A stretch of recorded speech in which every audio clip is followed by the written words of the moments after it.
نور كساري ومددك الجاري وجمعني به في كل أطواري وعلى آله وصحبه يا نور.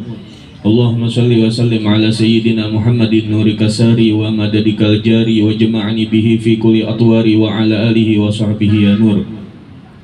ربنا افتح بيننا وبين قومنا بالحق وأنت خير الفاتحين. اللهم بارك لنا في رجب وشعبان وبلغنا رمضان وأعنا على الصيام والقيام واحفظنا من الذنوب والمعاصي والآثام برحمتك يا ذا الجلال والإكرام. اللهم إنا نسألك حسن الخاتمة ونعوذ بك من شر العاقبة وسوء الخاتمة. يا الله بها يا الله بها يا الله بحسن الخاتمة بجاه والد فاطمة بحسن الخاتمة. وصلى الله على سيدنا محمد وعلى آله وصحبه وسلم والحمد لله رب العالمين. أما بعد.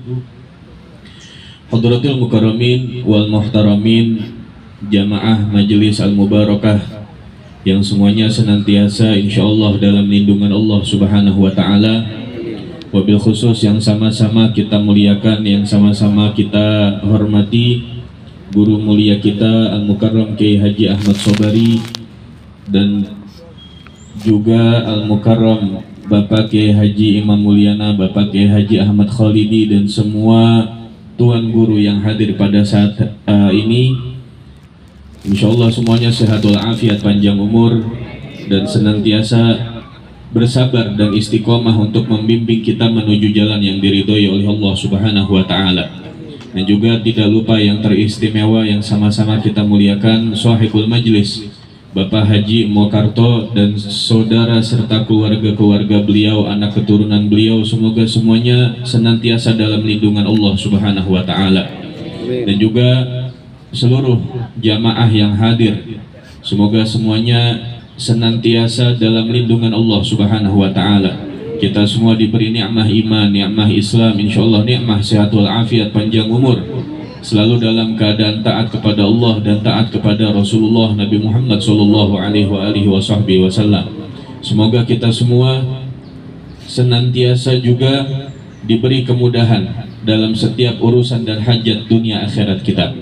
Insyaallah seluruh keluarga kita dijadikan keluarga yang sakinah, mawaddah warahmah. Insyaallah kita semua dikaruniai oleh Allah Ta'ala istri dan anak keturunan yang soleh solehah. Dan juga insyaallah Allah berkahi kita di bulan Rajab dan Sya'ban, dan Allah pertemukan kita dengan bulan suci Ramadan. Amin ya Allah ya Rabbal Alamin. Dan puncak dari semua nikmat yang Allah berikan kepada kita adalah kita diwafatkan dalam keadaan husnul khatimah. Amin ya Allah ya Rabbal Alamin. Kenapa tadi kita bilang puncak nikmat dari Allah adalah husnul khatimah? Karena para aslafun as-salihin radhiyallahu anhum wa ardahum, mereka sama sekali tidak khawatir tentang di mana tempat mereka nanti di yaumil qiyamah. Jadi para aslafun as-salihin gak ada yang khawatir mikirin dari sekarang saya di surga apa di neraka, enggak. Yang mereka pikirkan, yang mereka khawatirkan adalah wafatnya saya apakah husnul khatimah atau wal'iyadzubillah su'ul khatimah. Karena kalau sudah wafatnya husnul khatimah, maka itu adalah pertanda baik yang setelahnya akan lebih mudah, akan lebih baik. Tapi kalau wafatnya sudah su'ul khatimah wal'iyadzubillah, maka setelahnya akan semakin buruk dan semakin berat. Maka tidak salah dan tidak akan pernah percuma kita memohon kepada Allah agar kita wafat dalam keadaan husnul khatimah. Amin ya Allah ya Rabbal Alamin. Hadirin yang dimuliakan oleh Allah Subhanahu wa taala, Al-Fajr minggu kemarin sudah dan minggu sekarang lagi niyabah dalam rangka mewakili Ustazun Al-Fadil, Ustaz Dede, dan Ustazun Al-Fadil Ustaz Asef Saifullah, yang beliau berdua kebetulan hari ini berhalangan hadir. Semoga Allah mudahkan segala urusan hajat beliau semua, disehatkan, dilancarkan, dan dimudahkan segala urusannya. Amin ya Rabbal Alamin.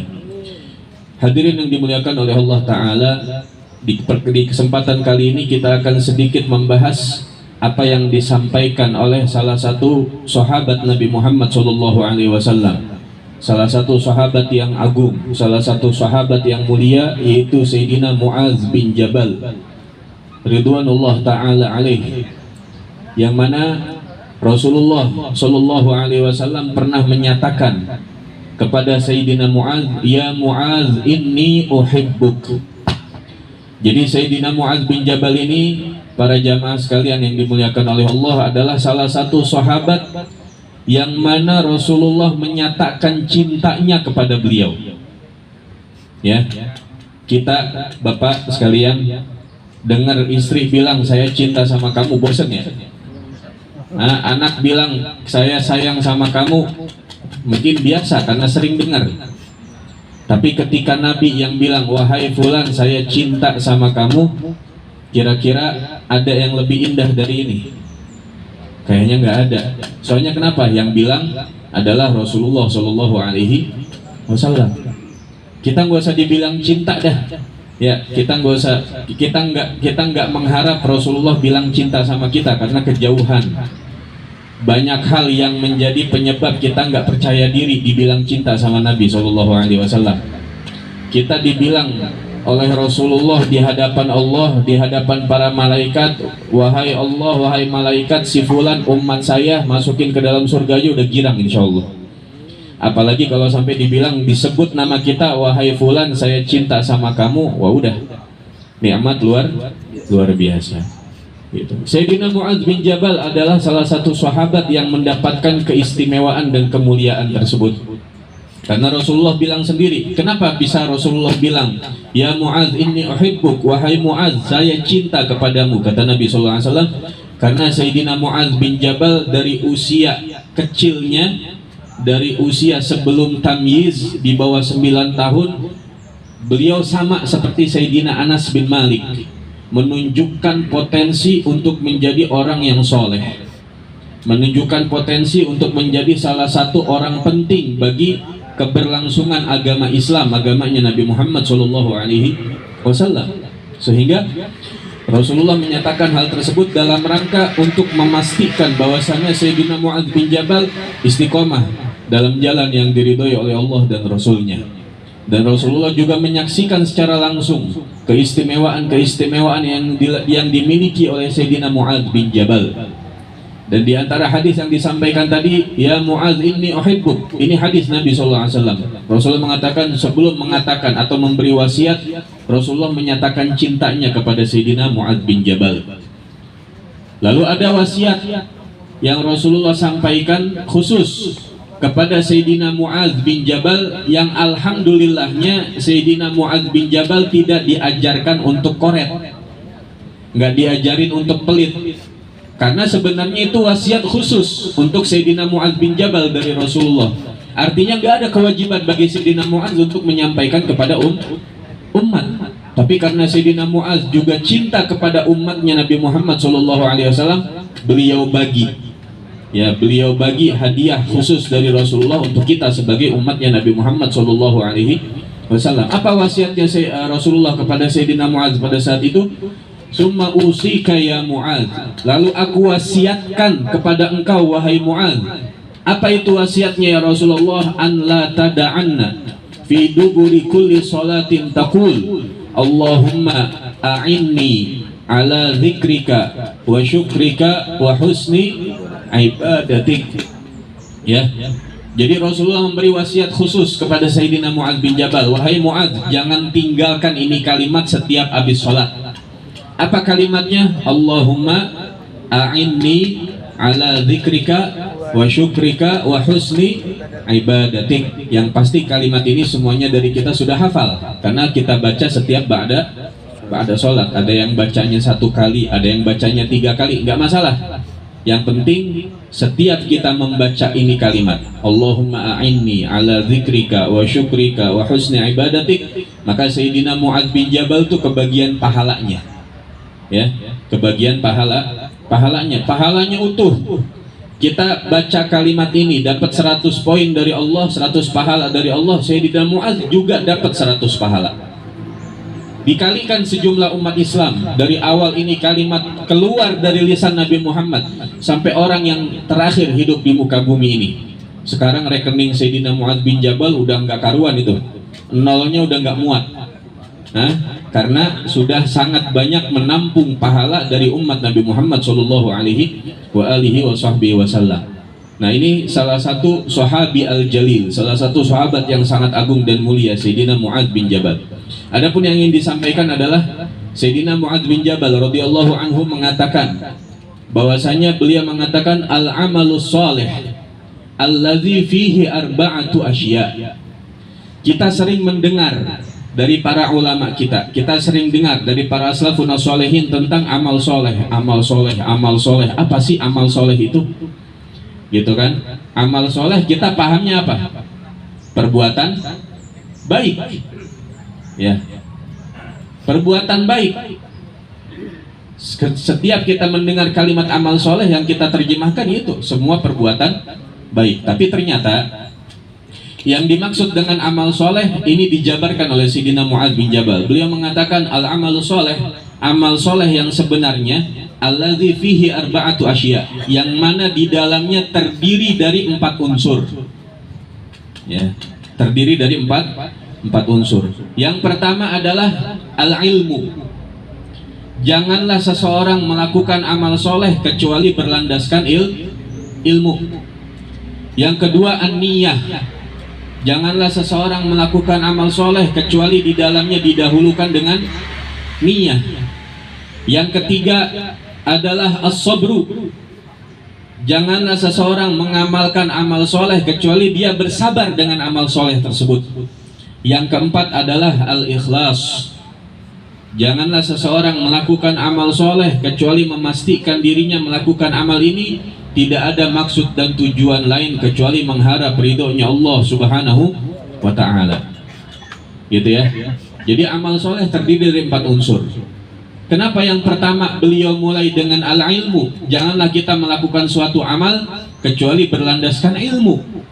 Karena sesuai dengan apa yang dikatakan oleh Allah Subhanahu wa ta'ala, fa'lam annahu la ilaha illallah. Sebelum Allah mengajarkan kepada kita afdolul kalimat, afdolul zikr, afdol ma qultu ana wan nabiyyuna min qabli, kata Nabi sallallahu alaihi wasallam. Kalimat yang paling afdol yang diucapkan oleh para nabi sebelumku adalah kalimat la ilaha illallah. Tapi sebelum itu, Allah meminta kepada Nabi SAW untuk tahu dulu. Fa'lam, ada kalimat di situ perintah dari Allah kepada Nabi SAW agar dia cari tahu dulu. Fa'lam, cari tahu atau ketahuilah wahai Muhammad, yang menandakan bahwasanya sebelum kita beramal soleh kita dianjurkan untuk mempelajari hal tersebut. Kita pengen sholat, ya sebelum langsung sholat pelajari dulu bagaimana sholat yang benar. Sebelum sholat kita ada berwudu, pelajari dulu bagaimana wudu yang benar. Kita pengen sedekah seperti apa yang akan makbul di sisi Allah Subhanahu wa ta'ala. Kita pengen haji seperti apa? Makanya kan sebelum praktek, sebelum amal, maka kita dianjurkan untuk mempelajari. Ya, fa'lam annahu la ilaha illallah. Dan juga di ayat yang lain Allah mengatakan, qul, wahai Muhammad, katakanlah, hal yastawil ladzina ya'lamuna wal ladzina la ya'lamun. Ketahuilah atau katakan wahai Muhammad, apakah sama orang yang enggak tahu dengan orang yang tahu? Orang yang tahu apakah sama dengan orang yang enggak tahu? Pastinya berbeda. Ya, sehingga ada tuntutan di situ sebelum kita beramal soleh kita untuk mencari tahu landasan ilmunya. Ya. Jangan sampai kita sudah banyak beramal tapi tidak berlandaskan ilmu. Akhirnya apa yang terjadi? Setiap amal yang tidak berlandaskan ilmu, kata Allah Subhanahu wa ta'ala, fayakuna haba'an mansura, akan seperti kapas yang bertebangan, gak ada nilainya, gak ada manfaatnya, percuma. Ya, puasa gak berlandaskan ilmu, nahan makan nahan minum enggak, ngerokok juga enggak, tapi mulutnya ngomongin orang terus, selesai, habaan mansuro, dia akan menjadi puasa yang bodong, investasi bodong, nggak ada manfaatnya, cuma dapat al-ju' wal atash, cuma dapat lapar sama hausnya saja. Dan jangan sampai amal soleh yang kita kerjakan seperti itu. Lalu yang kedua adalah niyah. pastikan setiap amal soleh yang kita kerjakan berlandaskan niyah. Innamal a'malu binniyat, ya. Karena kata Nabi SAW, yang membedakan antara kita dengan orang-orang kafir adalah niat. Niatul mu'min khairun min amalih. Niat seorang mukmin lebih baik daripada prakteknya atau perbuatannya orang yang non mukmin. Ada orang mukmin, ada orang non muslim, kita dengar sedekah sembako, misalkan 1000 paket, dahsyat itu. Ya, zaman sekarang sedekah sembako 1000 paket luar biasa. Ya, minimal polsek turun. Ya, untuk mengkondisikan. Nah, kita nih yang muslim baru niat doang, ya Allah, itu orang non muslim sedekah ngebantu saudara-saudaranya. Ya Allah, saya kalau punya rezeki, insya Allah saya sedekahnya dia 1000 parcel, saya insya Allah 10.000 parcel misalkan. Padahal kita nggak punya duit, belangsak. Cuman modal niat soleh. Maka apa kata Nabi? Niyatul mu'min khairun min amalih.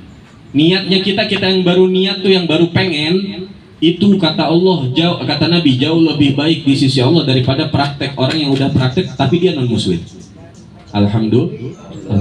Jadi jangan pernah meremehkan bobot dari niat. Ya, innamal a'malu binniyat. Maka jangan pernah membatasi kita dengan niat solihah. Nah, walaupun kita belum ada kemampuan untuk melakukan amal soleh, minimal di dalam hati kita niat dulu.